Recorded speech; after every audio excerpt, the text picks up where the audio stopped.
Welcome back, my friend. Well, today's recipe comes to us from viewer Nikki Gallardo.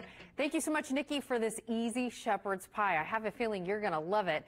And I love that I think almost anyone is going to love the taste of this, even if you have picky eaters at home, which I have a feeling we all do. I know I have one. So it's going to start just by you sauteing some veggies and ground meat in a skillet like I've got right here. I already got that part done for us. So what I did and what Nikki says to do is saute an onion, celery, and carrot. Now, if you think, oh, but my kids or husband or I don't like celery, guess what? You can't even really see it in there once it's been sauteed. And it offers so much flavor and nutrition. All right, you could throw whatever veggies I have a feeling that you have on hand in there. Just let them get nice and sauteed with a little bit of salt. Then we're going to put some freshly cracked ground pepper in there. Now, shepherd's pie is kind of a throw all together dish with meat and a sauce. And then we're going to top it with mashed potatoes. So the sauce that she said to throw in is good old tomato soup. So I just threw in a can of tomato soup. I'm kind of making an extra bit for my family.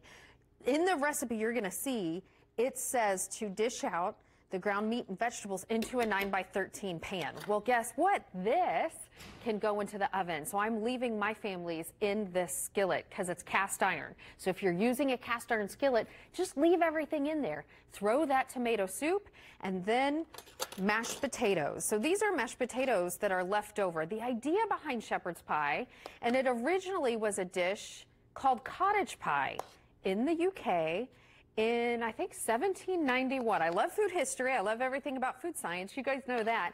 But it was a dish for, like, the poor common folk. So cottage pie was developed when potatoes first were cultivated and used for the poor class over there. So they'd make this thing called cottage pie because it was a way to use up all the leftovers.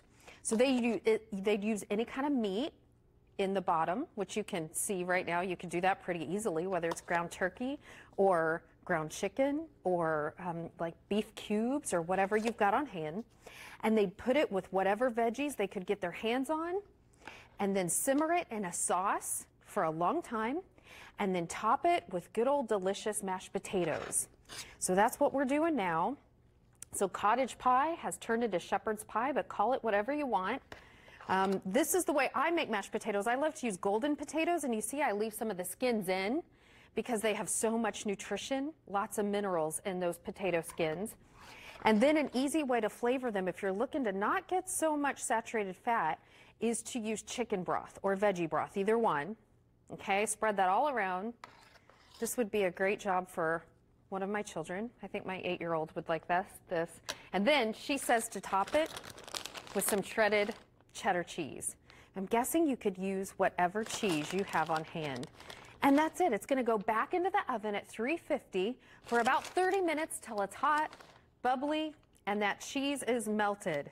And I think that's kind of a coverall that almost anyone would like. It's just one of those throw-together recipes that I think every taste bud in the household will enjoy. And it's kind of fun. And here's the other thing. You can freeze these leftovers. I think almost every quarantine recipe we've featured, you could do that with. One more thing, you guys. Green beans were supposed to go in there. My husband is the designated shopper in my house. I put green beans on the list. This is what he came home with and said, Nessa, this was all the store had. But unfortunately, my little pampered chef can opener is not powerful enough, Mike, to open this thing. I've been warring with it all break since I left you, and I can't get it open. So I'm going to have to wait till I get home or get a commercial opener. I was saying that's industrial size right there. It is. It is a good size. It would feed my family. All right, Nessa, thank you so much. Thank you.